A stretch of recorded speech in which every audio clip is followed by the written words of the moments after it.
221. Diaspora 221.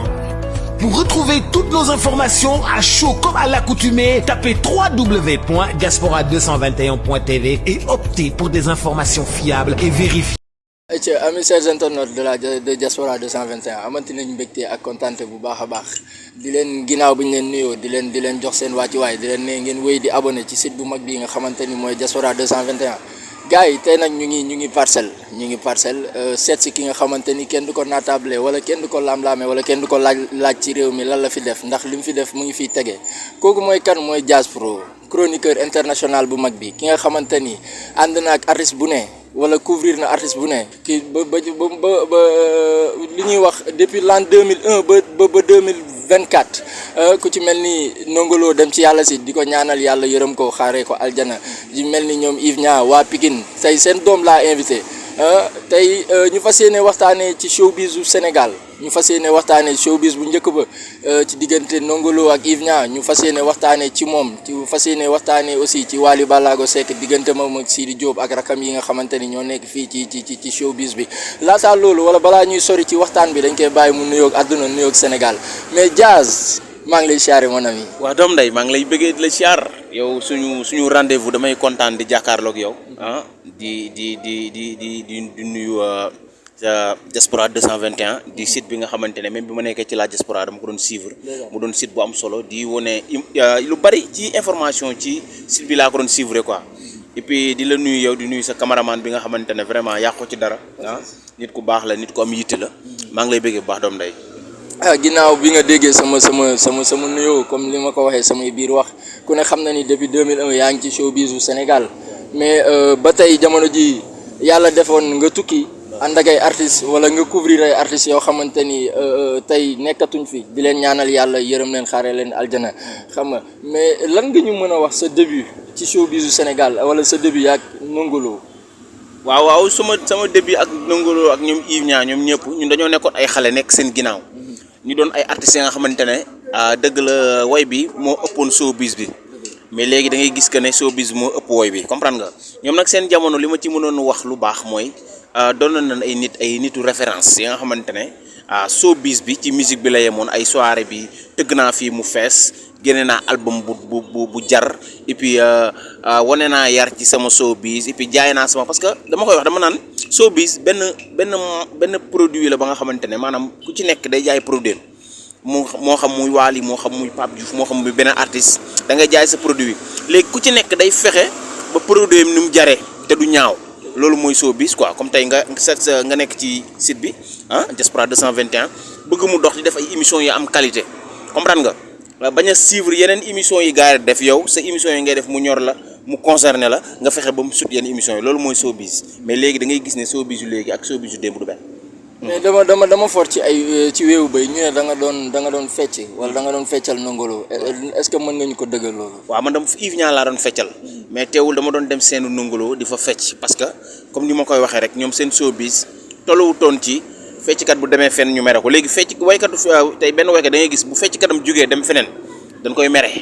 comprendre nga léegi bu njëkkoon ñun dañ doon jógee ci Yves Nia di dem ci Ndongo Lo di ko feccal comprendre nga dem ba mujj bi dañoo mel ni ku nekk ci Ndongo Lo fekk diggante Ndongo Lo ak Yves Nia mu nga amoon benn concurrence ba nga xamante ne parce que dañoo jugandoo génneendoo ay single ak ay album xew jamono jooju nit ñi bëgg leen teewul showbiz amoon na mais ñaawutoon comme léegi ni mu ñaawee. mais showbiz da nga ne showbizu tey ak showbizu démb mel nduroowuñu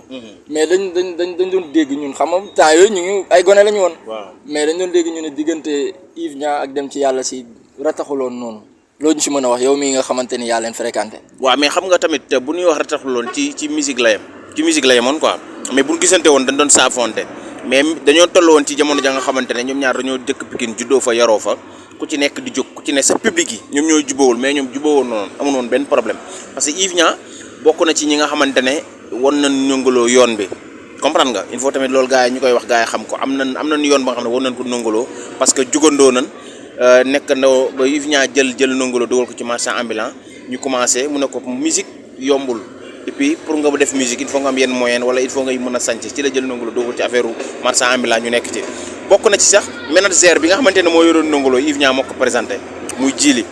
Yves Nia moo ko présenté Ndongo Lo après Ndongo Lo ci leen Djily maag yow ñoo war a ànd def suñu musique boobu Djily boobu xamul sax ci musique lu bari boobu commerçant la woon comprendre nga kon jamono yooyu rafetoon na rafet ga nga xamante ne ak léegi du benn daal. mais lan moo tax wala lan moo waral nga dem tukki nekkoon ci diaspora bi di def ay chronique wala di wax sa xalaat ci showbiz bi mais lan moo tax nga jékki-jékki rek bàyyi fecc mi bàyyi art mi nekk ci chronique bi. waaw mais xam nga ni day màgg parfois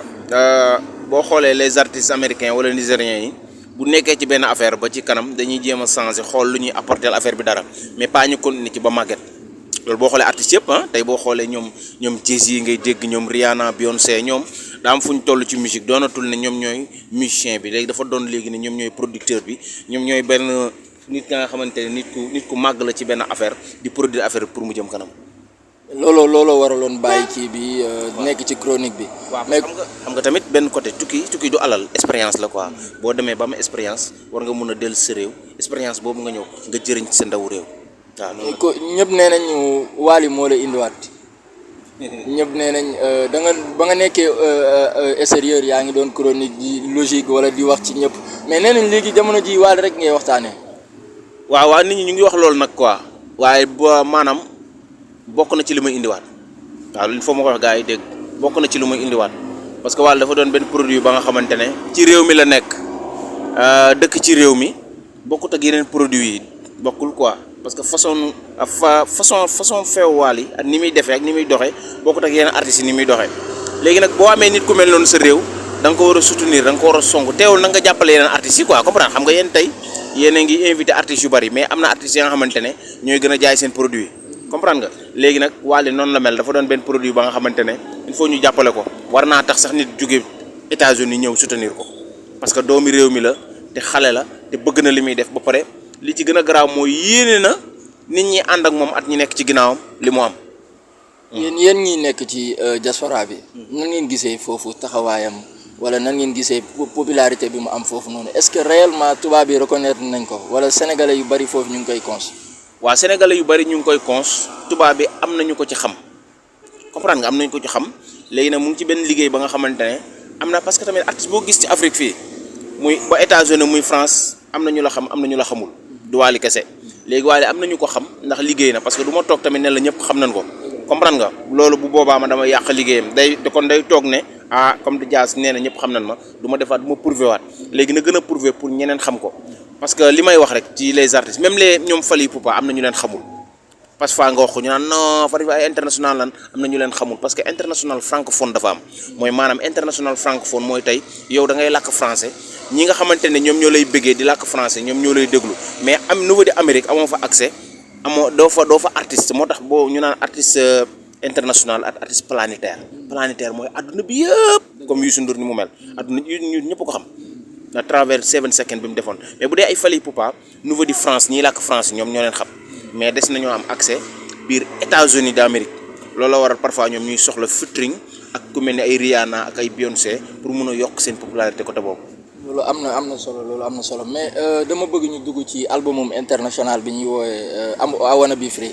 lan nga ma mën a wax ci I Wanna Be Free bu Wally Ballago. waaw I Wanna Be Free maanaam I Wanna Be Free ñi xamante ne dégguñu anglais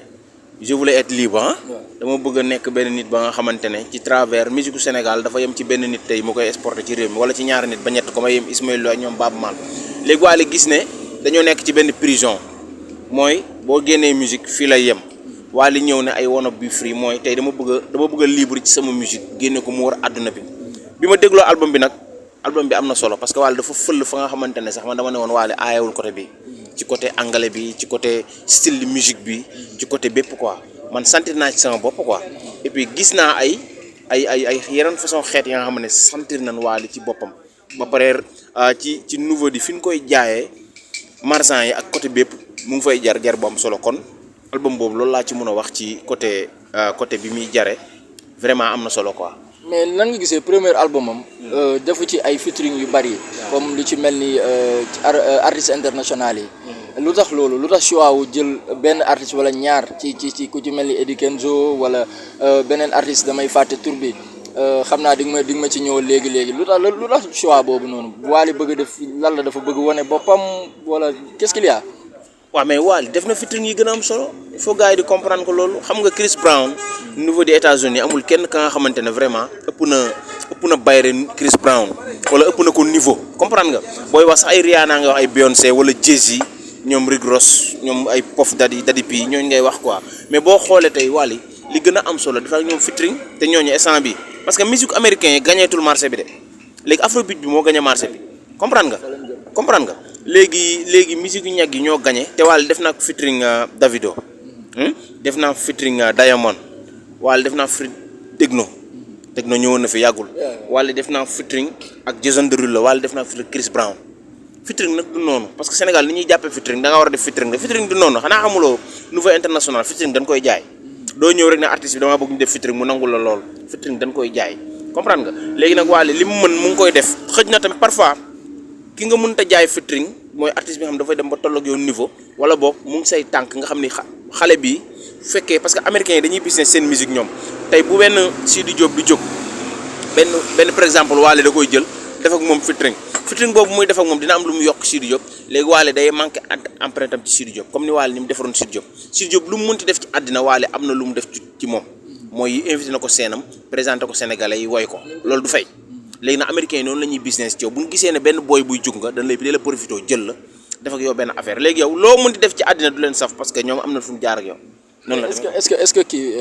featuring yu mu def comme yi nga lim nii ñoom Chris Brown Jason Derulo est-ce que ñooñu seen temps jàllul parce que am na ñeneen ñu fël comme ki ci mel ni Lil Baby Lil Durk ñeneen ak ñeneen bu ñu ñëwee fii nii fii ci diwaanu Afrique kii yaa ngi fii vraiment ak ñeneen ay Raye Sarr ñeneen pourquoi choix Wally jëlul choix am def ko ci booy yi soo jóg mais ñeneen ñi nga xamante ni seen musique wala seen carrière yàgg na pourquoi choix boobu noonu. waaw mais xam nga parfois ñooñu lu seen carrière yàgg ay star lañ ci booy yi mujjee jóg comprendre nga léegi nga dem foofu mooy gën a jafe sax nga ñekk ci booy yi léegi parce que booy yi siiw nañ star gi dugg na leen du Wally mooy ñëw naan leen dama bëgg a def ak ñoom yi léegi nag loolu dafa am benn staff bu war a nekk ci ginnaaw. comme tey man bu ma nekkoon niveau des États-Unis wala ma nekk benn dëkk ba nga xamante ne gis naa fa les artistes internationaux démarches yooyu mun naa ko def ba Wally am ko parce que xam naa li may làkk ak ñoom xam naa li may wax ak ñoom ba Wally am loolu mais c'est pas ne artiste bi mooy jug dem di waxtaane benn featuring artiste bi nag mën na leen xamanteeg yow ngeen am benn coloré mu demande la loolu après yow nga nangul ko loolu mais am na la nga xamante ne staff ñoo koy liggéey te du ñàkk Wally ñàkkul mu am ay borom xam-xam yu nekk ci ginnaaw moom ñu ngi tracé loolu pour mun a egg sommet boobu quoi pour jot yeneen artistes yi nga xamante ne ñoo gën a xew ci àddina bi mais communication bu waa staffu Ramadan laay wax wala staffu Wally ci album I Wanna Be Free bi nan nga ko gisee. waaw communication bi d'abord communication bi am na lu ma ci rafetlu quoi tamit àdduna du lépp a jag am na lu ma ci rafetlu am na la nga xamante ne mun nañ toogaat ñu waxtaane ko mu gën a jàll quoi comprendre nga parce que tamit bu fekkee da ngay songi benn affaire da nga génne benn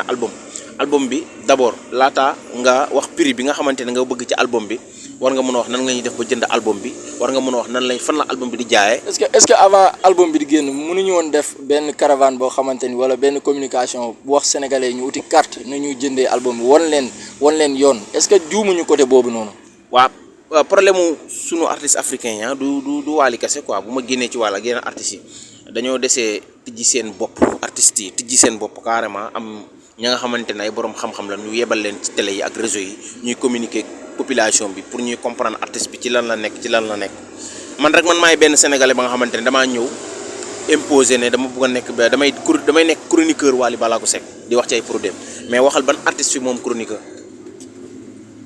wala ñi leen di chroniqueur mooy ka nga xamante ne dafa am compte bu muy régler kenn wala dafa am ka nga xamante ne dafa mer benn meram jàkkaaroog benn artiste taf artiste bi taf man deel xool Wally du ma ko taf di taf benn artiste bu ñu juddoo ci réew mi yeneen artiste laay taf pour yokk niveau bi comprendre nga léegi boo demee Amérique wala nga dem Europe ba nga dem fépp ci àddina bi artiste bu ci nekk dafa am chroniqueur am ba nga xamante ne même buy tukki sax du fi bàyyi chroniqueur boobu mooy dugg ci biir fans yi kon du nekk sax ci ay VIP day dugg ci biir fans yi di xool fans yi la ñuy soxla mu leen koy indil di xool fans yi lu ñuy jooy buñ joué fii feesul tey chroniqueur boobu luy dugg ci biir nit ñi jàngat public bi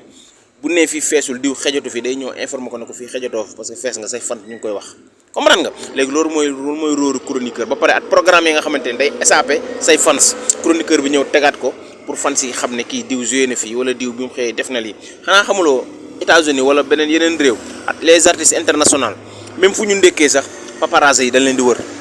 wone ko comprendre nga loolu mooy artiste mais suñu artiste dañoo desee xam loolu ba pare Sénégal fii ñi fi def musique ay jàmbaar lan quoi parce que musique Sénégal musique amul diine amul l'islam amul mënoo ma sital benn jullit buy def musique doon international à part Youssou Ndour kon musique du affaire diine du affaire l'islam musique dafa laaj benn affaire yu doy waar quoi moo tax leen Nigériens raw ñu quoi. mais est-ce que dayo bi Wally am est-ce que dëgg damay wax tur est-ce que Omaro la waroon jiital mu communiquer ko ci album bi nii est-ce que Omaro la waroon jiital réellement est-ce que waruloon xool koo xamante ni expérience am màcc na ku ci mel ni Bijou Ngoné ku ci mel ni Youssou Dieng est-ce que mënuñu woon porter volontaire di wax expliquer Sénégalais yi li nga xamante ni album international la tamit est-ce que du ñooñu ñoo waroon jiite affaire bi communiquer surtout ñeneen ñi. waaw mais xam nga parfois communication bi ni doomu aadama bi du da ngay ñëw ne ko nii ngay waxee wala nii ngay defee quoi parfois nit ki moom li mu sentir wax loolu lay wax comprendre nga nit ki li mu sentir wax parfois moom lay wax quoi comme tey par exemple Omaro man du ma ko blâmer li mu war a def rek la def parce que liggéeyam lay def comprendre nga li ñu ko sant la def Omaro dafa gis Wally yéene ko loolu parce que Wally tamit boo xool leen rek moo ko dese ci réew mooy mu indil Sénégal trophée bu jugee niveau international loolu rek moo ko dese mais amatul lu muy prouver ci musique Sénégal parce que tous les stades Wally feesal na ko Wally moo fi njëkk a nekk jeune ba nga xamante ne da nga génn fekk benn salle ba nga xamante ne sa papa moo fa doon tëgg di ko feesal yow nga ñëw imposer jël ko ba xale yi teg seen bët foofu et puis nga génn nouveau international comme tey jël plus de 5 salles nga tëgg fa ay Doppelman ay Arena bu ñu fàtte loolu ay Genève Wally def loolu lu am solo la te mu ngi def liggéey bu am solo mais communication Omaro du ma ko blâmer dafa yéene Wally trophée génne Wally dafa war am Disque d'or coow lu jib mais est-ce que liggéey bi yéene la woon est-ce que duñu jël ku ci mel ni benn expert en communication ku ci mel ni DJ Boubs mu ngi fi Pape Cheikh Diallo ak ñeneen ñi nga xamante ni maîtriser nañ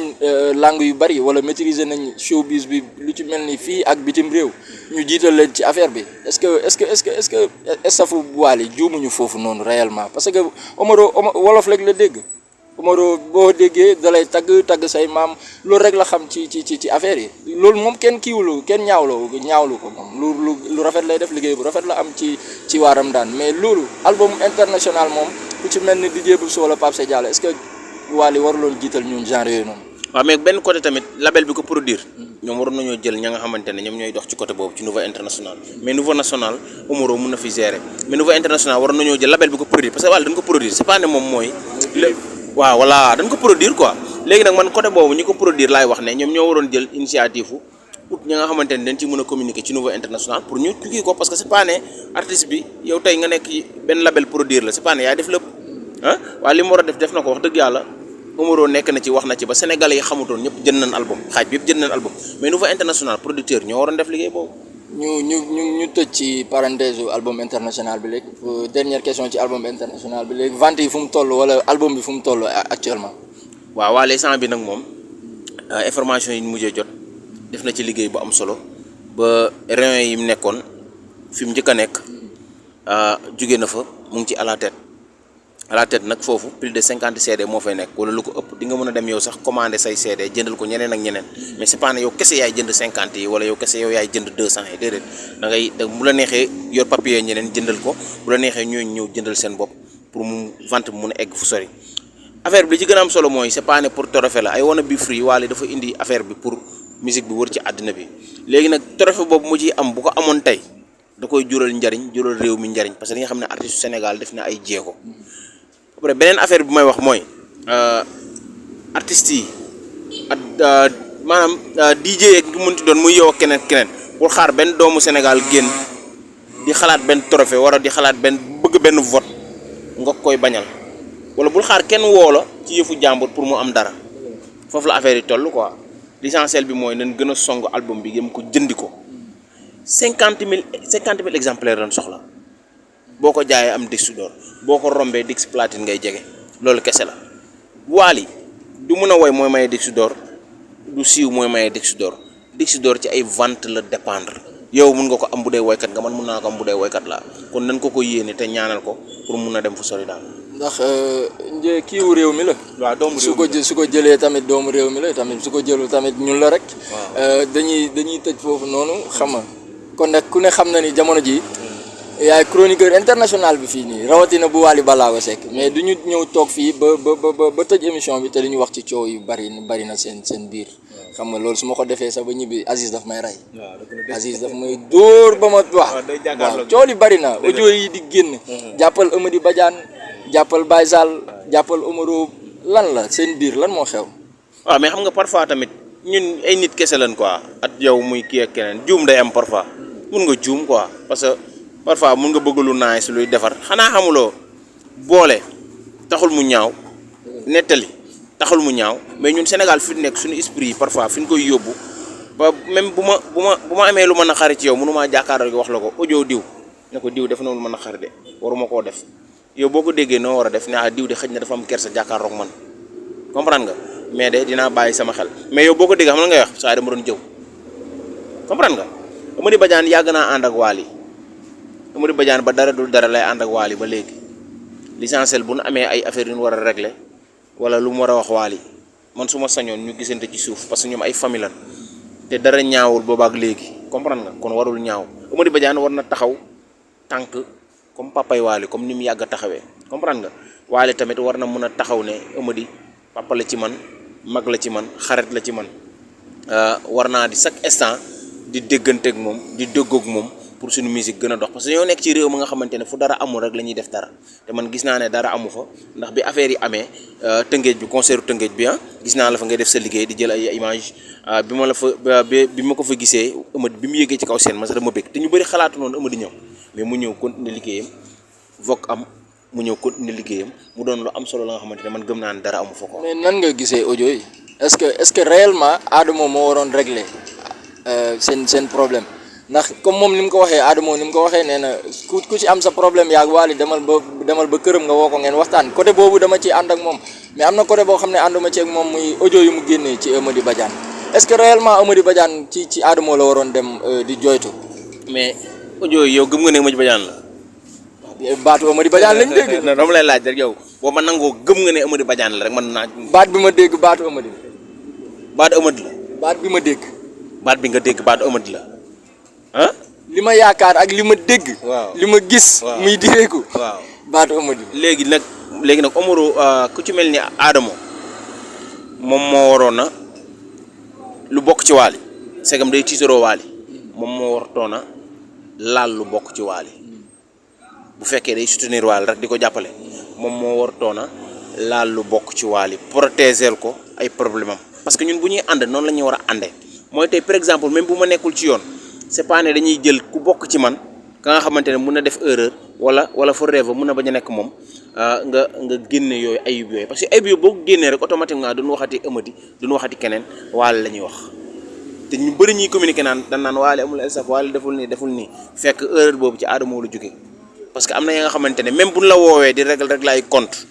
wala man ma def erreur wala keneen ak keneen parce que erreur mun na kii Adamo mun na yor samay audio mun na yor audio keneen ak keneen parce que ay nit kese leen dañuy déggante comme voilà parce que nit ki boo ko woowee boo ko jotal mun nga ko bàyyil audio mais l'essentiel bi mooy li ma koy wax moom Adamo suñu frère la bokk naa ci ñu ko njëkk a defal vidéo félicité ko ci liggéeyam bi muy teg nit ñi ci code pour ñu jaar ci yoon kon l'essentiel bi mooy moom moo wartoon a def loolu ci côté Wally Ballago Seck loolu war ko woon def moom foofu am na solo mais ba tey ci coow yéen Faramareen nii man est-ce que du coow moo leen di dundal yéen ba tey ci coowal terrain bi gis ku ne xam na ni Barito dem na fi barki Dembo Ndiaye Bambilor fii Omaro taxawoon ne son excellence mooy jënd loolu jënd terrain boobu terrain yooyu noonu pour de may ko ay musiciens pour defar fa benn cité bi ñuy woowee Papa Thione nan nga gisee coow loolu. waaw non man benn baat bi nga wax ni man du ma Faramareen man je suis chroniqueur de Wally chroniqueur am la international ak national ay Faramareen nag yooyu noonu xëj na man ñeneen ñi ay fans ak yooyu ñoo koy kii man du ma fansu artiste man dama ñëw ci artiste bi am lu mu manqué wala am la nga xam ne gis naa ne war nañ ko mën a yokk ma ñëw di ko yokk man du ma fansu benn artiste du ma fans quoi fans mooy kii seetaan si wala kii dagg bi ngir yow son waa très moo Sénégal dañuy jaawale loolu nag dañuy jaawale fans ak mélomane ñun ay mélomane lan ñun tey dañoo fekkee ay jamono artistes yi nga xamante ne mënoon nañoo woy trop ñu leen di déglu ba toll fi ñu toll kon ñun duñu fan su benn artiste mais am nañ suñu xol ñun ñoo ko moom am nañ yéene gis benn artiste ne liggéeyam dafa war a dox travers yeneen xeet yu ko xamul ñu ñëw pour xeet yooyu gën ko xam pour musique am jàll affaire terrain yi nag moom xëj na Omaro yéene na ko Wally yéene na ko waa Faramareen ni moo tax mu génn communiqué ci mais Wally am na foofu ay terrain ndax borom terrain ci boppam génn na leeral ka ne Wally am na fi ay terrain li ñu mën a jàpp rek mooy am na fay terrain te man gis naa ka nga xamante ne jot na ay terrain comprendre nga. ku ci mel ni kan. Cheikh Anta Ndiaye jot na ay terrain Cheikh Anta Ndiaye yor na ay këyitam comprendre nga. xëy na benn bés yow boo ko invité wala nga invité keneen mun a leeral ci loolu parce que loolu seen problème la mun nañ ko leeral mais Cheikh Anta Ndiaye moom jot na terrain mu ngay këyitam waaw. lan ngay tàggatoo ak sénégalais ndax waxtaan bi am na solo lool mbégte la woon di jàkkaarloo ak yow di la remercier di la sant di la gërëm ci invitation bi nga ñu nangul sa lan ngay tàggatoo ak sénégalais. non yéen moom yéen a moom yéen su may nit ngeen waa Diaspora 221 heure boo la ma soxlaa ñu war a wax ci musique wala ñu war a waxtaan ci lu bari man maa ngi fi quoi am problème boobu di nuyu sénégalais yi ñuy suivre vraiment naan leen site bi nag site bu am solo la et puis dinañ la laaj question yoo xam ne duñ la dépassé et puis ñi ciy seetaan dinañ ci jëlee njariñ et puis sa caméraman sawar na nit ku baax la yow tamit nit ku baax nga bi ñu xamanteeg léegi vraiment yàggul mais yaa ngi def liggéey bu am solo maa ngi lay apprécier di nuyu sama benn jigéen Umu Gawlo Seck di ndaanaan ci réew mi Laay All Design maa ngi koy biggee Umu Gawlo di ko bigge bu baax nit ku baax la di nuyu Samba Balaya bu Titi tamit mu ngi def liggéey bu am solo et puis parfois boo leen invité yenn artistes yi tamit dañ leen laaj ci yeneen artistes yi bañ a laaj ñi fi gën a fës rek parce que am na ñoo xamante ne def nañ fi liggéey bu am solo ku ci mel ni Viviane gis nga trophée yi mu gagné ku ci mel ni Titi mu ngi liggéey bu am solo ku ci mel ni ñoom Adji Ouza ñoom Wizi Boy ñu ngi def liggéey bu am solo te ñoom parfois sax ñoom dañuy foog ne xamul leen niveau international mais boo demee niveau ay 45 dañu bokk nañ ci les artistes yi gën a streamé beneen boy bi kii de bokkoon Maabo kii nu mu tuddati Mia Guissé bokk na ci les artistes yi gën a streamé il faut gars yi tamit ñuy décortiquer loolu bañ a topp showbiz bi kese di féliciter Omaro nit ku baax la quoi Omaro nit ku baax la et puis damay wax benn affaire naan Ndiolé Tall sama jigéen bu baax la Ndiolé Tall waaw at Mbaye si Ndiaye bu Wally Seck maa ngi koy gërëm bu baax parce que nit ku baax la nit ku bëgg nit la nit ku yaatal la di nuyu Mokhoudia danseur bu Pape Diouf vraiment sama xarit la ak ñoom Abdou Sarr yëpp maa ngi lay bëggee di la siyaar ak Thione sama xarit. jaajëf ayca gars yi Diaz la ñu amoon tey muy nit ku baax nit koo xamante ni nit ku oyof la soo ko gisee ci écran yi nag da ngay foog ni kii naqari naa jot wala genre yooyu mais moom dara safu ko ci réew mi moom liggéey rek ak jàppale artistes yi ci réew mi loolooy kii moom loolooy devoir am. ayca gars yi amaat mbégte rek bu baax a baax Diaz la woon gars yi di leen sant di leen gërëm di leen wax ngeen wéy di abonné di sant koo xamante ni muy Aziz le grand caméraman ki nga xamante ni ñëpp a ko soxla mais nee na moom fii rek gars yi di wax